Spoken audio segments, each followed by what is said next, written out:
பாலஸ்தீனத்தில் இருக்கிற பைத்துல் முகத்தஸை கைப்பற்றி அதனுடைய சாவியை பற்றி இது இஸ்லாத்தினுடைய சின்னம் என்று உரிமையை நிலைநாட்டிய முதல் கலீஃபா சையதுனா உமர் ரலியல்லாஹு. வாழ்க்கை முழுவதுமே இஸ்லாம் இஸ்லாம் இஸ்லாம். இந்த மார்க்கம் வளரணும், நல்ல இஹ்லாஸான எண்ணங்கள் தானே ஒரு சமூகத்தினுடைய வளர்ச்சிக்கான தளம். ஃபஜ்ர் தொழுகையில இமாமாக நிற்கிற பொழுது ஏவி விடப்பட்ட கூலியால் லுலு அல் ஃபார்சி விஷம் தோய்க்கப்பட்ட கத்தியினால் குத்தப்பட்ட உமர் ரலியல்லாஹு அன்ஹு.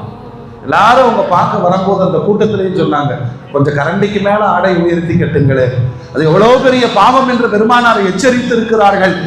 என்றைக்கு இஸ்லாத்தை ஏற்றுக்கொண்டார்களோ தன்னுடைய ஷஹாதத்தை வீர மரணம் கிடைக்கிற வரையிலும் இஸ்லாம் இஸ்லாம் இஸ்லாம். அந்த உமரின் தேவை இன்றைய உலகத்திற்கு வேண்டும்.